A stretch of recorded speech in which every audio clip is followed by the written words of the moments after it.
Good morning, welcome to morning news basics. మన వెలుగు, మన వార్తలు. ఇక గ్రామ సభలలో మొదలైనగా మన కంటెంట్, మన కాన్సెప్ట్ ప్రభుత్వ పథకాలు నిరుపేదలకు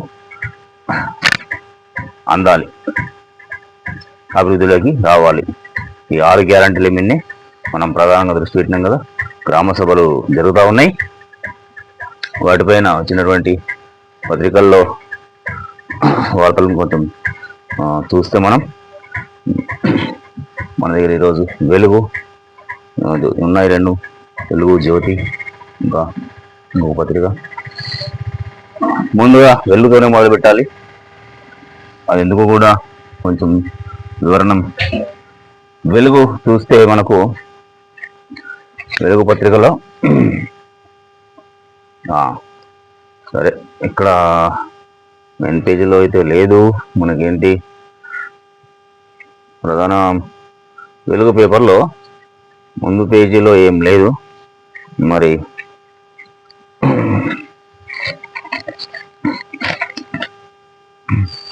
ఇక్కడ లిస్టులో పేరు లేకుంటే మళ్ళీ అప్లై చేసుకోండి. లిస్టులో గ్రామ సభలో లిస్టు చదివితే అదే ఫైనల్ కాదు, మళ్ళీ అప్లై చేసుకోవచ్చు అని చెప్పేసి డిప్యూటీ సీఎం గారు చెప్పారు కదా. అందులో అధికారులు కూడా చెప్పిండ్రు. అదే ఇక్కడ కూడా మళ్ళీ ఎవరంటే లిస్టులో పేరు లేకుంటే మళ్ళీ అప్లై చేసుకోండి. అర్హులందరికీ రేషన్ కార్డులు ఇస్తాం. మంత్రి ఉత్తమ్ కుమార్ రెడ్డి గారు చెప్పుకుంటుంది ఏంటంటే మళ్ళీ అప్లై చేసుకోమని. ఇక అదే కదా జరుగుతుందంగా అంతా. విడతల వారీగా ఇందిరమ్మ ఇండ్లు మంజూరు, ప్రభుత్వం అందరికీ న్యాయం చేస్తుంది. మంత్రి పొన్నం కరీంనగర్ జిల్లాలో పలు గ్రామ సభలకు హాజరైన మంత్రులు. సరే, దీని మీద కొంచెం వివరణ ఇస్తే ఏంటంటే, లిస్ట్లో పేరు లేకుంటే మళ్ళీ అప్లై చేసుకోవడానికి గ్రామ సభ పెట్టిండ్రు, సంతోషం, బాగుంది. కానీ అక్కడ ఎంత గందరగోళంగా ఉందంటే, రైతు భరోసాకు లేదు, ఇది ఏంటి మా ఎన్ఆర్జీఎస్ ఉపాధి హామీ పథకంలో పనిచేసే వారికి భూమి ఏంటి 20 రోజులు పని అనేది ఒకటి అది పెట్టారు కదా. దాంతో అసలు వాళ్ళు నిజంగా కొన్ని గ్రామాల్లో లేకుంటే ఎవరు 20 రోజులు కట్ ఆఫ్ లేకున్నా 2023 2024లో 20 రోజులు పనిచేసి ఉండాలి. మరి మేము నిన్న ఒక గ్రామ సభను సందర్శిస్తే అక్కడ అడిగితే, అక్కడ వాళ్ళను వివరాలు అడిగితే మరి నిజంగానే వాళ్ళకి అంత 32 ఆ గ్రామంలో రావడం జరిగింది. ఉపాధి హామీ పని చేసిన వారికి ఆత్మీయ భరోసా అది ఉంది కదా, దాని గురించి 32 మందికి వచ్చిందని చెప్పేసి. మరి దాంట్లో ఎలిజిబిలిటీ ఉన్నారా లేరా అని కొంతమందిని, మరి ఏంటి పరిస్థితి అని అక్కడ టెక్నికల్ వాళ్ళను, ఆ వ్యవస్థకు సంబంధించిన ఫీల్డ్ అసిస్టెంట్ వాళ్ళని అడిగితే ఏమంటారంటే, మీ దగ్గర ఎన్ని జాబ్ కార్డ్స్ ఉన్నాయి, ఎట్లా తీసిండ్రు ఏంటి అని అంటే, అది మాకు ఎంత లేదు, పైనుండి వచ్చింది. మరి పోనీ మీ దగ్గర ఎన్ని రేషన్ కార్డులు ఉన్నాయంటూ కూడా, రేషన్ కార్డులు అంటున్నాం, మన జాబ్ కార్డ్స్ ఉన్నాయంటే అది కూడా మాకు నోటెడ్ ఉండేది కదా. ఎట్లా అని అంటే, ఒక ఫీల్డ్ అసిస్టెంట్ దగ్గర వాళ్ళ ఊర్లో ఎంతమంది పని చేస్తారు అనేది అతనికి తెలియకుండా ఉంటే మరి అతను పని ఏ విధంగా నిర్వర్తించినట్టు లెక్క. అతని వివరాలన్నీ అది పై అధికారులకు ఎట్లా ఇచ్చినట్టు. మరి వారి మండల అధికారులు ఎవరున్నారో అది సరిగా సరి చేస్తారా ఏంటి అని అనుకున్నాం. కానీ మరి ఏం జరుగుతుందో చూద్దాం. ఇక మరి అర్హులకు ఎట్లా అందుతున్నట్టు అడగరా? మరి ఖచ్చితంగా అడుగుతారు.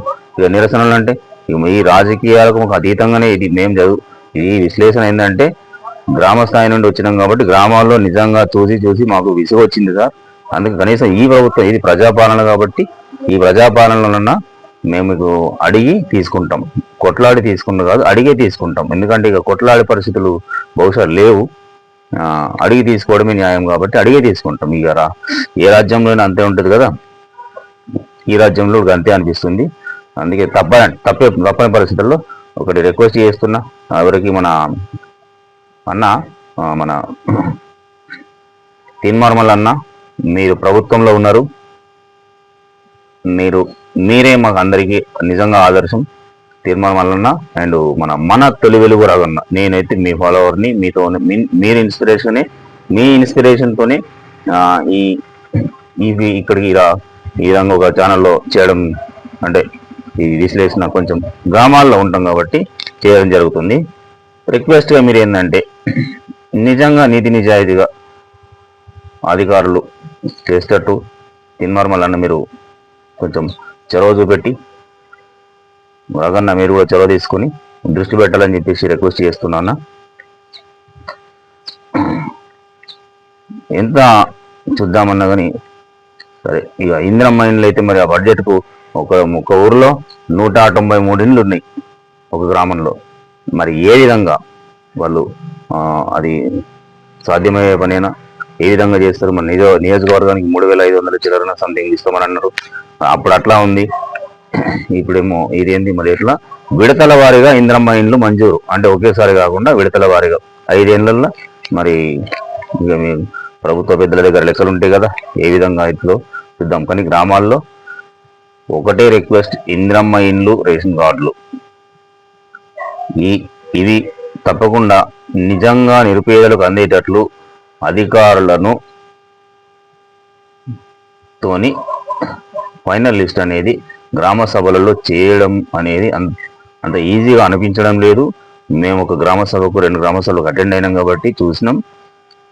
ఎవరు కూడా మళ్ళీ అదే పరిస్థితిలో పాత పరిస్థితులు కనబడుతున్నాయి అక్కడ. కాబట్టి అధికారులే నిష్పక్షపాతంగా చేస్తే బాగుంటుంది. అది అధికారులు అంటే మళ్ళీ ఇక ఊర్లో పెద్ద మనుషులు, గ్రామ సభలు, మళ్ళీ ఇదంతా గందరగోళం ఉంది. కాబట్టి అధికారులు కొన్ని సూపర్ పవర్స్ ఇస్తే ఖచ్చితంగా నిజంగా కలెక్టర్లు దృష్టి పెట్టి ఖచ్చితంగా నేను అన్నట్టుగా కామారెడ్డి కలెక్టర్ గారు మాత్రం విస్తృతంగా పర్యటిస్తుంటూ ఎక్కడికక్కడ గ్రామ సభలను అటెండ్ చేస్తూ నిష్పక్షపాతంగా జరిగే విధంగానే చూస్తున్నారు సార్ మాత్రం. ఇక ఇది లిస్ట్లో పేరు లేకుంటే నాదొకటి వార్త ఉంది.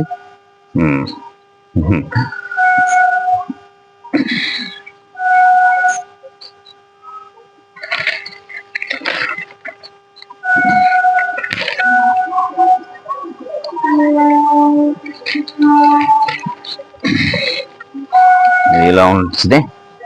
ఇక తెలుగులో ఇంకా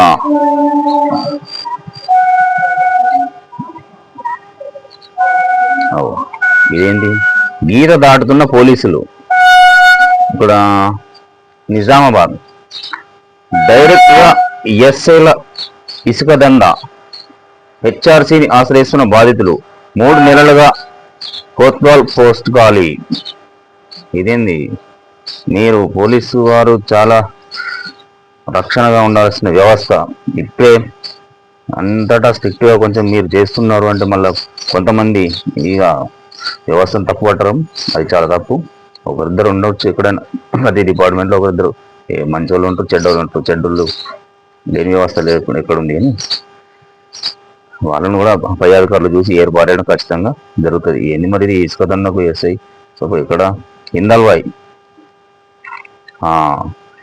నిజామాబాద్ జిల్లా హిందల్వాయ్ ఎస్ఐ మనోజ్ కుమార్ డైరెక్ట్గా ఇసుక దందాలో ఇన్వాల్వ్ అయినట్టు విమర్శలు వినిపిస్తున్నాయి. ఇసుక అక్రమ రవాణాకు సహకారం ఇవ్వడమే కాక బినామీ పేర్లతో టిప్పర్లు పెట్టి బిజినెస్ చేస్తున్నారని లింగాపూర్ గ్రామస్తులు ఐజీ చంద్రశేఖర్ రెడ్డికి ఈ నెల 2న కంప్లైంట్ చేశారు. కోటగిరి ఎస్ఐ సందీప్ కూడా ఇసుక దందాకు అండగా ఉంటున్నాడన్న ఆరోపణలు రాగా అతన్ని బాధ్యతల నుంచి తప్పించాలని డీజీపీ ఆఫీస్ నుంచి ఉత్తర్వులు వచ్చాయి. ఈ ఆర్డర్ వచ్చి 3 నెలలైనా ఇంకా అమలు కావడం లేదు. బోధన్ రూరల్ రెంజల్ ఎడపల్లి నవీపేట్ రుద్రూర్ స్టేషన్లో పోలీసులకు ఇసుక దందాతో సంబంధాలు ఉన్నట్లు ఉన్నతాధికారులు ఇంటెలిజెన్స్ రిపోర్టులు వెళ్ళాయి. ఇది ఎందుకు సార్ ఉద్యోగాలు అంతా ఒక మండలికి బాస్ ఎస్ఐ అంటే మీరు ఇట్లాంటి చేసి అది అందుకే డిపార్ట్మెంట్ మచ్చ రావడం అంటే ఇదే సిఐపై వేటు, ఎస్ఐపై ఎంక్వైరీ. పోలీసుల ఆగడాలతో ఇబ్బందులు పడిన 2 బాధితులు హ్యూమన్ రైట్స్ కమిషన్ ఆశ్రయించారట. ఈ వ్యవహారంలో ఉన్నతాధికారులు ఒక సిఐ మీద వేటు వేశారు. బాల్కొండ నియోజకవర్గంలో భీమ్గల్ సిఐ నవీన్ ఎస్ఐ మల్లేష్ తనను వేధిస్తున్నారని భీమ్గల్ టౌన్కు చెందిన సత్యగంగయ్య హెచ్ఆర్సీని ఆశ్రయించారు. కుటుంబ కలహాల నేపథ్యంలో సత్యగంగయ్య మెట్పల్లిలోని లాడ్జిలో ఉన్నారు. ఈ సమాచారాన్ని భీమ్గల్ సిఐ ఎస్ఐలు గంగయ్య ప్రత్యర్థులకు చెప్పారు. వారు అక్కడికి వెళ్లి దాడి చేయగా అతని 2 కాళ్ళు విరిగిపోయాయి. చికిత్స తర్వాత కోలుకున్న సత్యగంగయ్య హెచ్ఆర్సీని ఆశ్రయించారు. ఈ ఫిర్యాదుపై హెచ్ఆర్సీ ఈ నెల 7న విచారణ జరిపింది. దీంతో హెచ్ఆర్సీ మీద హ్యూమన్ రైట్స్ కమిషన్ దీంతో సిఐ నవీన్ ను కమిషనరేట్కు అటాచ్ చేస్తూ అధికారులు ఆదేశాలు జారీ చేశారు. ఎస్ఐ మల్లేష్ పై ఎంక్వైరీ నడుస్తోంది. కాలేజీ గొడవలకు సంబంధించి పదే స్టేషన్కు పిలిచి భయాందోళనకు గురి చేస్తున్నారంటూ నిజామాబాద్ నగరం చెందిన ఒక స్టూడెంట్ 5వ టౌన్ సిఐ సతీష్, ఎస్ఐ గంగాధర్లపై హెచ్ఆర్సీలో ఫిర్యాదు చేశారు. ఈ కేసులో హెచ్ఆర్సీ నుంచి సిఐ, ఎస్ఐలకు నోటీసులు అందాయి. నిజామాబాద్కి చెందిన నగేష్ అనే యువకుడు తనపై లేని కేసు బనాయించి జైలుకు పంపారని 2 town SI Yasar Arafat, ASI Lakshman Nayak, SB constable సురేష్లపై లోకాయుక్తకు ఫిర్యాదు చేశారు. ఈ ముగ్గురు పోలీసులు బుధవారం హైదరాబాద్లో లోకాయుక్త ముందు హాజరయ్యారు. తదుపరి విచారణ 22కు వాయిదా పడింది. ట్రాక్టర్ లోన్ కట్టలేదన్న సాకుతో డౌరీ కేసు పెట్టి జైలుకు పంపుతామని భీమ్గల్ సిఐ, ఎస్ఐ బెదిరిస్తున్నారంటూ చెంగల్కు చెందిన నికేష్ అనే వ్యక్తి రిలీజ్ చేసిన వీడియో వైరల్ అయింది. అందుకే ఉన్నతాధికారులు, ఐఏఎస్లు, ఐపీఎస్లు, జిల్లా కలెక్టర్లు, సూపరింటెండెంట్ ఆఫ్ పోలీసులు, ఉన్నతాధికారులు ఎంతగా చేసినా కానీ అక్కడక్కడ ఉండే ఉంటారు. అట్లాంటి వాళ్ళకు వాళ్ళు చర్యలు ఖచ్చితంగా తీసుకుంటారు. హెచ్ఆర్సీ అంటే మాటలు కాదు. సరే, ఇక పథకాల దృష్టి మీద అది అధికారులు ఖచ్చితంగా చర్యలు తీసుకుంటారు. అది కాదు, అది ఎందుకు మరి ఎస్ఐలు మీరే అరికట్టాల్సిన వాళ్ళు, మీరు దాంట్లో ఇసుక దందాలో ఏరుపెట్టడం ఏంటండి? ఇందల్వాయిలో ఉన్నటువంటి ఎస్ఐ మనోజ్ కుమార్ అంట, తప్పు కదా మరి అది. కామారెడ్డి మాస్టర్ ప్లాన్ రద్దయింది, ఎమ్మెల్యే వెంకటరమణారెడ్డి అన్న. కామారెడ్డి మాస్టర్ ప్లాన్ రద్దయింది, ఎమ్మెల్యే వెంకటరమణారెడ్డి. మొన్న వచ్చింది కదా, అప్పుడు హయాంలోనే ఈ కామారెడ్డి రింగ్ రోడ్డు అదే ఉంది, మాస్టర్ ప్లాన్ చేస్తామని చెప్పేసి దాని మీద రైతులు మళ్ళీ ఇది చేస్తా ఉంటే లేదు, అది రద్దయిందని చెప్పేసి ఎమ్మెల్యే గారు ప్రకటించడం జరిగింది. సంతోషం. హత్య కేసులో 5 అరెస్ట్. ఎక్కడబ్బా ఇది హత్య కేసులో అరెస్ట్? కామారెడ్డిలోని కామారెడ్డి జిల్లాలో రామారెడ్డి మండలం అన్నారంలో ఈ నెల 19న అర్ధరాత్రి పొక్కిలి రవి అనే వ్యక్తిని హత్య చేసిన కేసులో 5గురిని అరెస్ట్ చేసినట్లు కామారెడ్డి ఏఎస్పీ చైతన్యారెడ్డి తెలిపారు. అన్నారంకు చెందిన పొక్కిలి రవి, అతని అన్న పొక్కిలి కిష్టయ్య మధ్య ఏడాదిగా భూమి విషయంలో గొడవలు జరుగుతున్నాయి. కిష్టయ్య, అతని భార్య, కొడుకు కలిసి రవిని హత్య చేయాలని ప్లాన్ చేశారు. తమకు తెలిసిన మరో 2 కిరాయి మనుషులను సాయంతో పథకం ప్రకారం రవిని హత్య చేశారు. ఇంట్లో నిద్రిస్తున్న రవిని సుత్తే ధరతో కొట్టి చంపారు.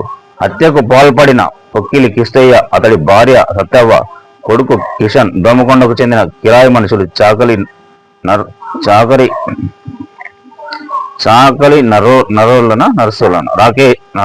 రాకేష్ షేక్ హఫీజ్ ను అరెస్టు చేసినట్లు ఏఎస్పీ తెలిపారు.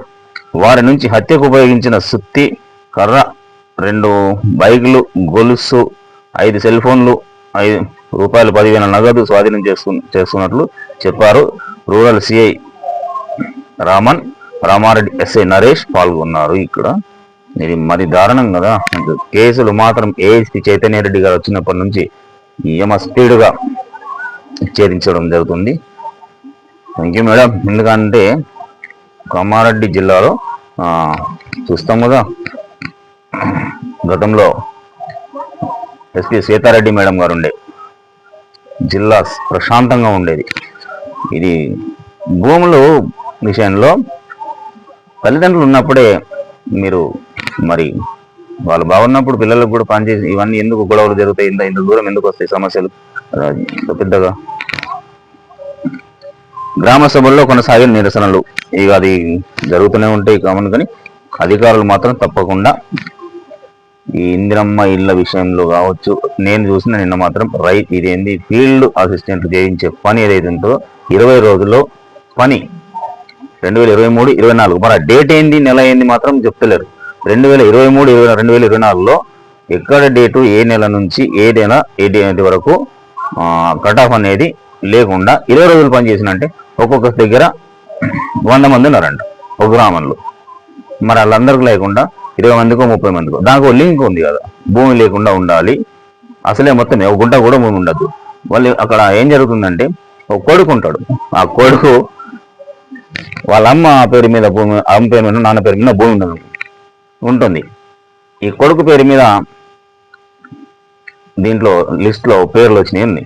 అతన్ని అక్కడ ప్రజల్లో ఎవరో అధికారులు అడిగితే నాకు భూమి లేదు సార్ అని చెప్పడం. మరి తన తల్లిదండ్రులకు సేవ చేసేటప్పుడు వాళ్ళు అన్నదమ్ములు కానీ ఉంటే పంచుకునేటప్పుడు భూమి అతనికి చెందదా అంటే ఇప్పుడు లేదు కదా అంటే ఓకే ఇప్పుడు లేదు, పంట పండించుకున్నప్పుడు చేసుకున్నప్పుడు అతనికైతే వస్తుంది కదా అంటే లేదు నాకు మొత్తానికి రాదు, తదనంతరం అయితే వస్తుందా? అందుకే ఇదంతా పథకాలు పెట్టి గందరగోళం, మరి అది సాధ్యమా ఏంటా? ప్రభుత్వ పెద్దలు ఆలోచన చేయండి. మరి పథకాలు మంచివే కానీ మరీ ఇంతగా అనేది అది ఎటుపోతుందో అర్థం కావట్లేదు. ఒకే ఒకటి ఒక ఇందిరమ్మ ఇల్లు ఇచ్చింటే సరిపోయేది. మరి ఇంకోటి మళ్ళీ మీరు ఈ ఇంకో స్కీమ్ ఉంది, అదేంటి స్త్రీలకు, అది మాత్రం ఇంకా చాలా ఇక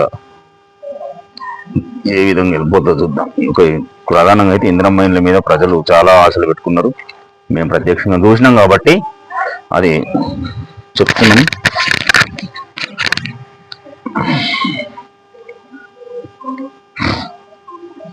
ఇది కామారెడ్డి జిల్లాలో, నిజామాబాద్ జిల్లాలో వెలుగులో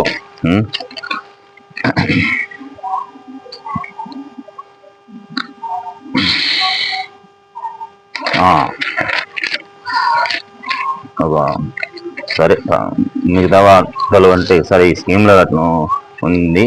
ఒక్కటి స్కీమ్లు ఎలాగో గ్రామసభలు జరుగుతుంది 25 నాడు మళ్ళీ మనం పూర్తి స్థాయిలో దాన్ని సివిల్ వివాదాల్లో మీ జోక్యం ఏంటి? పోలీసులపై హైకోర్టు ఫైర్. సివిల్ వివాదాల్లో మీ జోక్యం మీరెందుకు జోక్యం చేసుకుంటారని చెప్పేసి హైకోర్టు పోలీసుల మీద ఫైర్ అయింది. హైదరాబాద్ కొండాపూర్ సర్వే నెంబర్ 87లోని 5.04 ఎకరాలకు సంబంధించిన అంటే ఇంచుమించు 5 ఎకరాల చిల్లర భూ వివాదంలో జోక్యం చేసుకోవద్దని పోలీసులపై హైకోర్టు ఆదేశించింది. కొండాపూర్లో తమ స్థలాన్ని ఖాళీ చేయించడానికి వైసీపీ ఎంపీ వైవి సుబ్బారెడ్డి దంపతులకు పోలీసులు సహకరిస్తున్నారని ఆరోపిస్తూ షేక్ ఇస్లాముద్దీన్ మరో ఇద్దరు హైకోర్టులో పిటిషన్ వేశారు. దీన్ని హైకోర్టు బుధవారం విచారించింది. పిటిషనర్ల అడ్వకేట్ వాదిస్తూ 2022 ఫిబ్రవరిలో పిటిషనర్ల మధ్య అవగాహన ఒప్పందం ఉందన్నారు. వైవి దంపతులకు ఎలాంటి హక్కులు లేవని కోర్టుకు చెప్పారు. వైవి తరపున అడ్వకేట్ వాదిస్తూ ఈ భూమిని 2006లో కొనుగోలు చేశారని, 2014 నుంచి వైవి సుబ్బారెడ్డి భార్య పేరు మీద ఉందని తెలిపారు.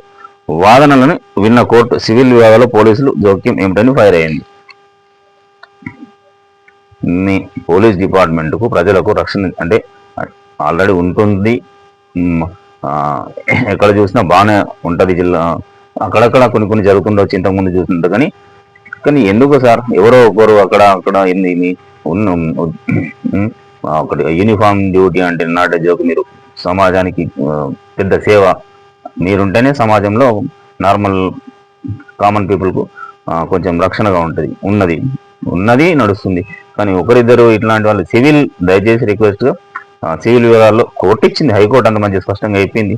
ఇప్పటికైనా ఎవరు కూడా చేయరు అని చెప్పేసి అనుకుంటున్నాం. చేయకపోవడం చాలా బెటర్. ఇక స్కీమ్ల విషయంలో ఇది ఇట్లా ఉంటే ఇక్కడ మరి ఒక మంత్రి ఉత్తమ్ కుమార్ రెడ్డి గారు అలా ఆర్టీసీ వార్త చూద్దాం. ఒకటి, ఆర్టీసీ డిపోల ప్రైవేటీకరణ అవాస్తవం, తప్పుడు ప్రచారాన్ని నమ్మవద్దు. ఆర్టీసీ యాజమాన్యం మాట్లాడుతుంది. ఎలక్ట్రిక్ బస్సులను అన్ని రోడ్లలో తిప్పడం సాధ్యపడదని వెల్లడి. ఒక రోజే దీనికి సమయం తీసుకుందాం. ఎందుకోసం అనంటే ఇక ఆర్టీసీని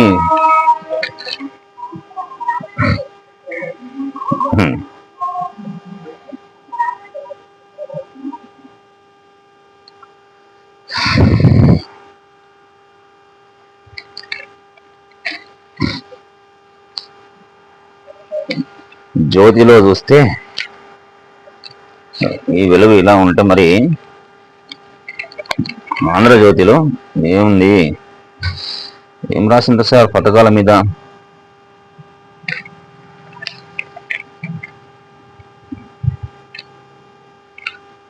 ఇందులో ఒకటి ఉండాలి వెలుగు పేపర్లో కూడా ప్రధానంగా. సరే, ఈ స్కీమ్లో చూసిన తర్వాత ఒక వార్త ఉందో చూద్దాం. ఎందుకంటే మనకు ముందు కామన్ పీపుల్ ముఖ్యం, పేదలు ముఖ్యం. మొన్న మనం ఒకటి చదివినాం కిడ్నీస్ హాస్పిటల్లో.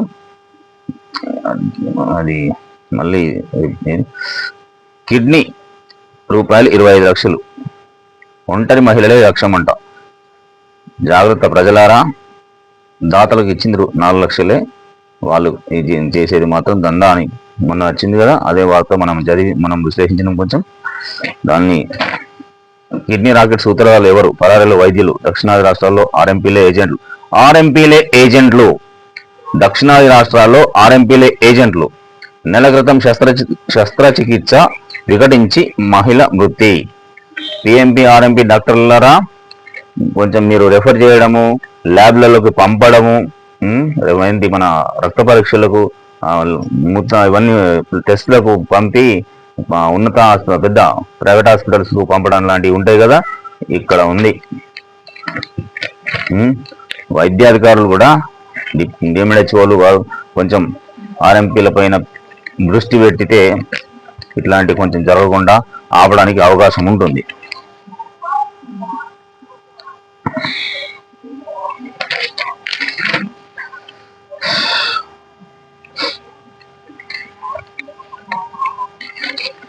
మనం పెట్టినటువంటి కాన్సెప్ట్ కరెక్ట్. ఏంది? ప్రభుత్వం పథకాలు నిరుపేదలకే చెందాలి అని అంటే మనం అనుకున్నట్టుగా 2 స్కీమ్లు, 2 పథకాలు మాత్రం, ఇందిరమ్మ ఇండ్లు, రేషన్ కార్డులు, ఇవి అందితే మిగతాయి మెల్లిమెల్లిగా ఇచ్చిన చెల్లుతుందని అంటే ఒక రాసిన ఎవరు? జ్యోతిలో Kanneganti Ravi, Telangana people's joint action committee తరఫున ఒక మంచి ఆర్టికల్ రాసిండు. రేషన్ కార్డులు అర్హులకు దక్కినప్పుడే ఆహార భద్రత అనేది ఉంటుంది అనేది విశ్లేషించి చాలా పెద్ద ఒక మంచి వ్యాసం రాసిండు. ఇది మనం అనుకున్నటువంటి కాన్సెప్ట్, ఇదే మనం పెట్టిన కాన్సెప్ట్. అదే ఖచ్చితంగా ఇంకా మనం అనుకున్నట్టుగానే 6 నెలల వరకు వాటిపైనే ఫోకస్ చేస్తాం.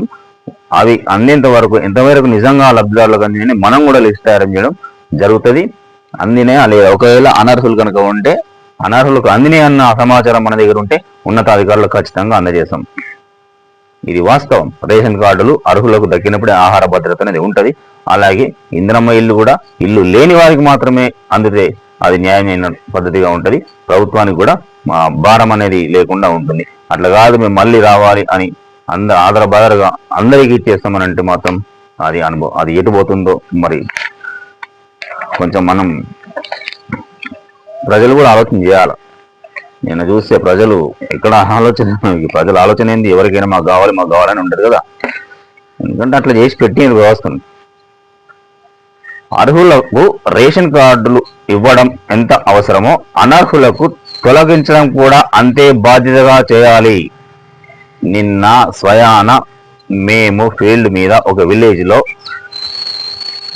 అక్కడ ఒక కనీసం 2 గంటలు అక్కడ మేము వాళ్ళతో మాట్లాడుతూ పార్టిసిపేషన్ చేసి మాట్లాడితే మేము ఎలా తొలగించాలని కొందరు, అరే అనర్హులను తీసేయండి అని అంటే లేని వాళ్ళు ఇవ్వడం బెటరే, కానీ దాని గైడ్లైన్స్ ప్రకారము అధికారులు తొలగించాల్సిన అవసరం ఉన్నది. ఈ వ్యాసం కనుక చదివితే అధికారులారా, గ్రామ స్థాయిలో ఉన్న అధికారులారా, పంచాయత్ సెక్రటరీలు మీరే కదా, ఫీల్డ్ అసిస్టెంట్లు కూడా సేమ్ ఇట్లాంటి గైడ్లైన్స్ ఇస్తే బాగుంటుంది. ఇట్లాంటి ఒకటి వస్తే బాగుంటుంది. ఎందుకోసం అంటే అరే సరే ఇది మొత్తం చేసినాం కదా.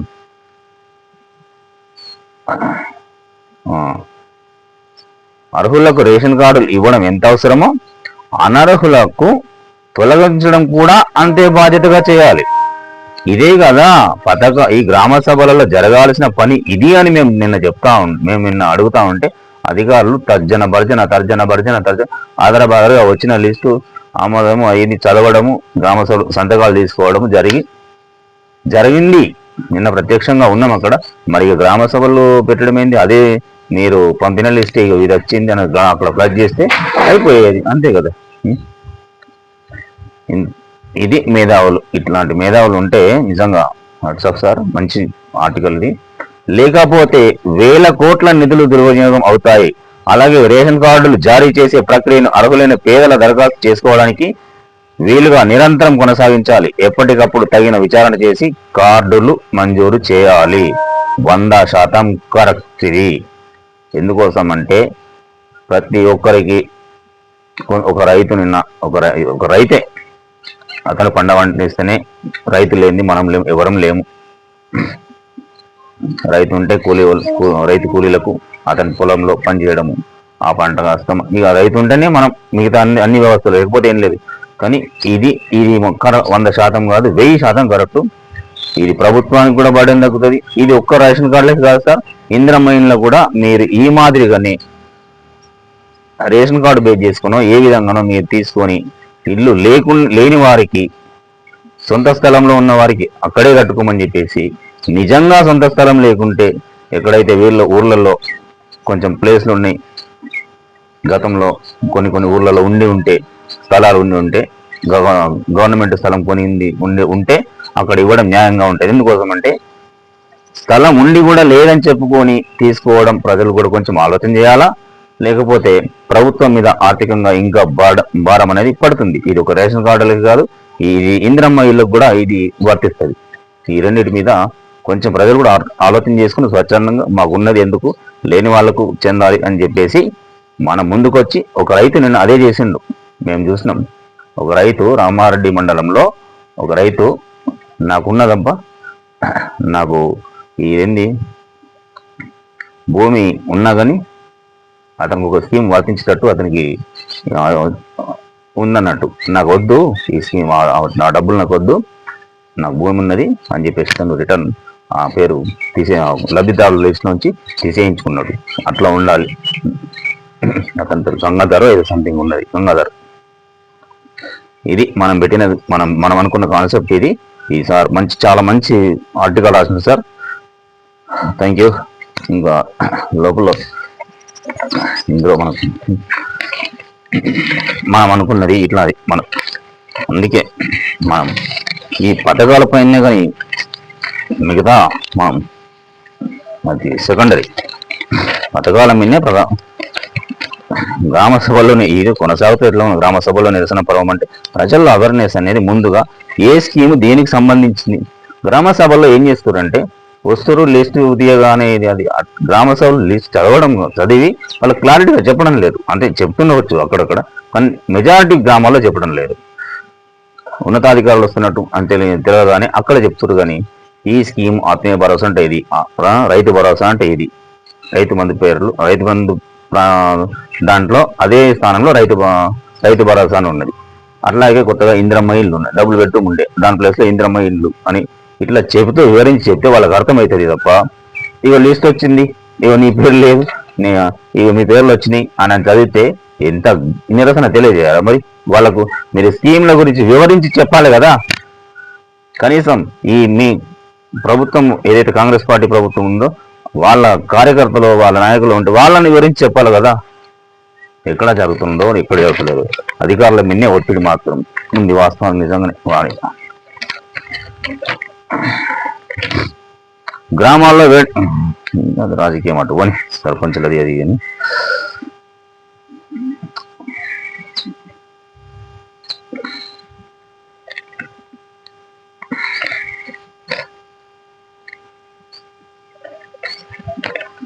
చిన్న గ్రామ సభలో నిరసన పర్వం. ఈ నిరసనల పర్వం అంటే జిల్లాల లబ్ధిదారుల ఎంపికపై వెల్లువెత్తుతున్న అభ్యంతరాలు, అర్హులైన నిరుపేదలను పక్కన పెట్టారంటూ ఆగ్రహం, పలు చోట్ల నిరసనలు తెలిపిన గ్రామస్తులు. బిచ్కుందలో రేషన్ కార్డుల కోసం నిరసన రెండో రోజు 153 గ్రామ సభలో 23 వార్డుల నిర్వహణ. నిరసనలు కాకుండా ఖచ్చితంగా ఇది లిస్టు ఫైనల్ కాదు, గ్రామ సభల్లోనే చేసే లిస్ట్ ఫైనల్ అని చెప్పేసి చెప్పారు. కానీ ఎవరు ప్రభుత్వం డిప్యూటీ సీఎం గారు పదే చెప్పారు. మరి ఈ రోజు కూడా ఉత్తమ్ కుమార్ రెడ్డి గారు కూడా చెప్పారు. గ్రామ సభల్లో చేసేదే ఫైనల్ లిస్ట్ అని. మరి అక్కడ చూస్తేనేమో నిన్న ఇది వచ్చింది కదా, ఎవరి పేరు తీసేయద్దు, ఉన్న అనర్హులకు అంటే అనర్హులను తీసేయాలి వాస్తవానికి అని చెప్పేసి గ్రామ సభలు పెడుతుంటారు. తీసేయడం అనేది ఎక్కడ లేదు అని అట్లనే ఉంటుంది. ఇక మళ్ళీ కొత్తగా అప్లికేషన్లు తీసుకుంటుంటారు. మరి అవి ఇవి అని తడిసి మోపెడైతాయి. ఆ తడిసి మోపెడైనప్పుడు మరి ఎవరికి వస్తాయి, ఎవరికి రావు, అది కూడా ఆలోచన చేసుకుంటే సంతోషం. ప్రభుత్వం మీద ఎంత బాధ్యత, మరి దీని మీద ఎంత బడ్జెట్ పెట్టిరు అనేది మన రగన్న మంచిగా వివరిస్తారు కదా, దాంట్లో తెలుస్తుంది. మేము హాజరైన గ్రామంలో 193 ఇంద్రమ్మ ఇండ్లు శాంక్షన్ అంటే మీరు పంపిన లిస్ట్ ఉంది. దాంట్లో 193 ఇండ్లు అంటే లెక్కలేస్తారు ప్రజలు కూడా అనుకుంటుంటారు, ఒక ఊర్లో 193 ఇండ్లు మనకు వచ్చినాయి, మన నియోజకవర్గం మనది, ఈ నియోజకవర్గంలో ఇన్ని మండలాలు, ఇన్ని గ్రామాలు, ఇంత 3500 అంటే మన ఊరికి ఎన్ని వస్తాయి అని స్పష్టంగా వాళ్ళు కూడా అనాలిసిస్ చేస్తుండ్రు. మనం అనుకుంటాం, మనం అంటే మీన్స్ ప్రభుత్వంలో ఉన్నటువంటి వాళ్ళు అనుకుంటాం, ఏమి ఆలోచన ప్రభుత్వంలో ఉన్న వారి రిక్వెస్ట్గా చెప్తున్నాం, సరాసరిగా ముఖ్యమంత్రి గారిని రిక్వెస్ట్ చేస్తున్నాం. మీరు సార్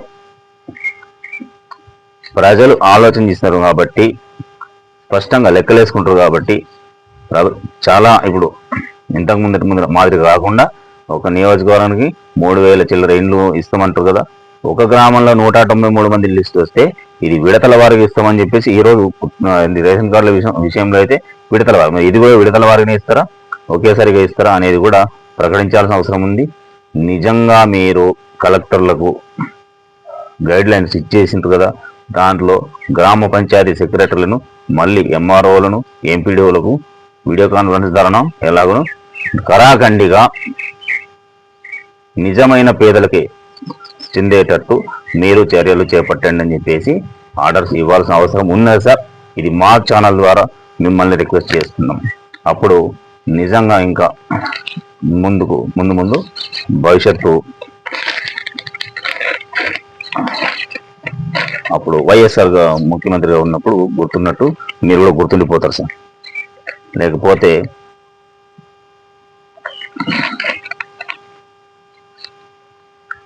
ఇది స్కీముల పైన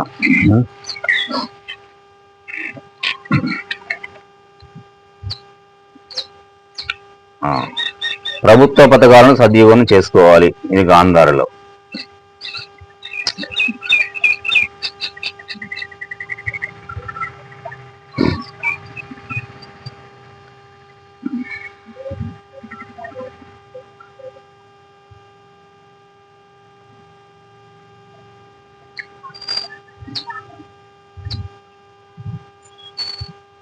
రైట్.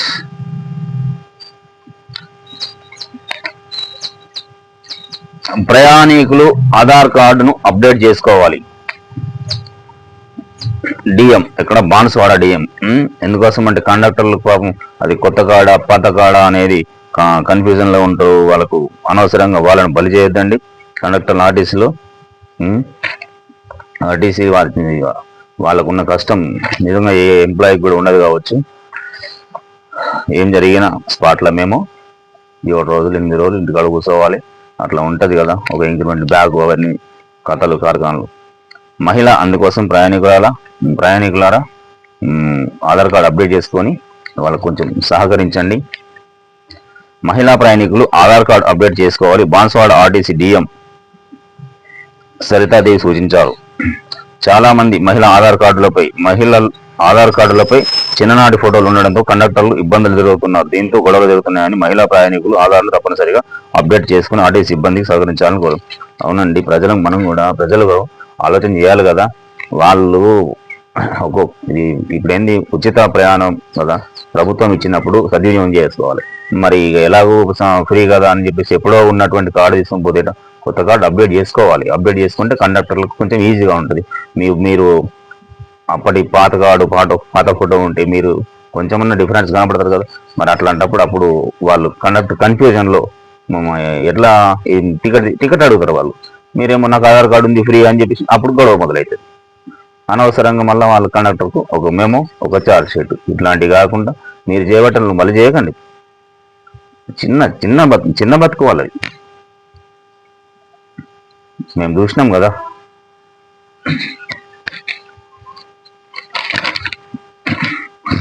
మంచి వార్త ఆర్టీసీ గురించి.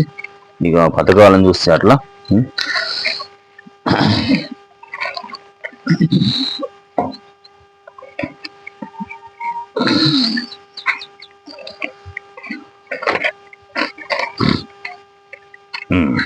ఇంకొకటి ఉండాలా. అదే దీంట్లో చూద్దాం. ఈ ఆర్టికల్లో రాసిన ప్రకారం విన్నాం కదా. ఇంకా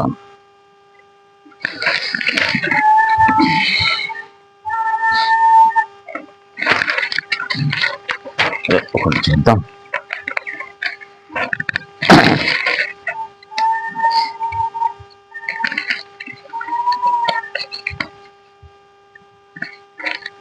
దిల్ రాజు ఇంటి మీద రెండో రోజు కూడా సోదాలు కొనసాగినాయంట. దిల్ రాజు ఇంటి వద్ద మీడియా ప్రతినిధులు బాల్కనీలో దిల్ రాజు. రెండో రోజు కూడా సోదాలు ఇక్కడ జ్యోతిలో, ఆంధ్రజ్యోతి పేపర్లో. దర్శకుడు సుకుమార్ను ఎయిర్పోర్ట్లోనే కలిసి ఆయన ఇంటికి తీసుకెళ్లిన ఐటీ అధికారులు. పుష్ప 2 సినిమా స్టోరీ ఇదంతా. ఎందుకంటే 2000 కోట్లు అది ఇది ప్రకటించారు కదా. మరి ఇక ప్రజలు మనం చూస్తేనే కదా సినిమా 200, 100, 1000 రూపాయలు ఖర్చు, ఒక సినిమాకు 2000, అంత గందరగోళం, గాలి గత్తర అన్నట్టు. కానీ ఏం కాదు, అట్లాంటి వాళ్ళు ఐటీ సోదాలు కావాలి, కట్టాలి, మన పైసలే అవి.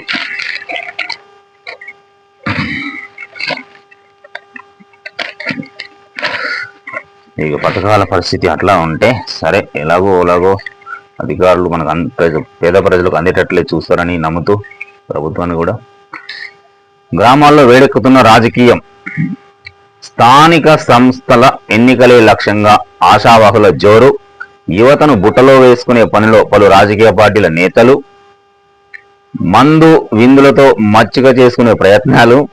గాంధారిలో రంజుగా సాగుతున్న రాజకీయం.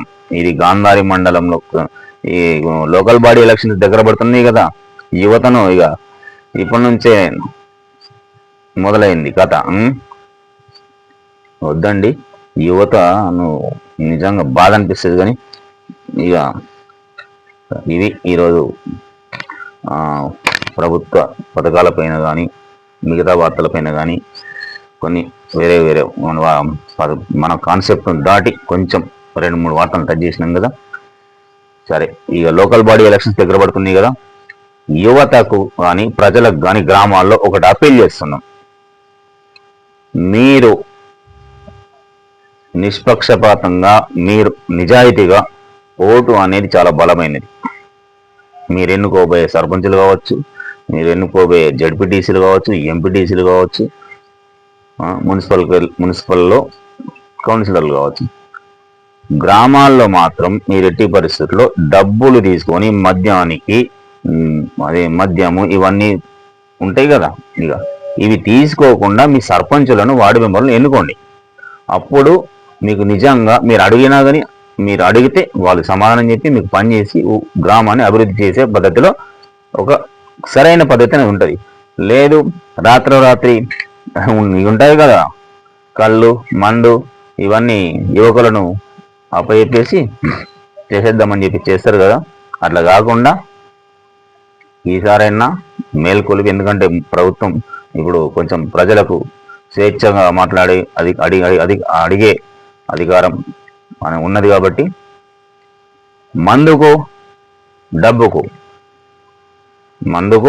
మద్యానికి, డబ్బుకు దూరంగా ఉండి మీ గ్రామాల్లో రాబోయే ఎలక్షన్లో సిద్ధంగా అండి. అంతేగాని ఇప్పటి నుండే మొదలైతే ఇక మళ్ళీ బాగుపడడం అనేది ఇంకా దేవుడెరుగు. అంతకు మిగిలి ఏం చేయలేం. ఇవి ఈరోజు వార్తలు. చూస్తూనే ఉండండి బేసిక్స్, మన వెలుగు, మన వార్తలు. నేను మీ రాజేష్.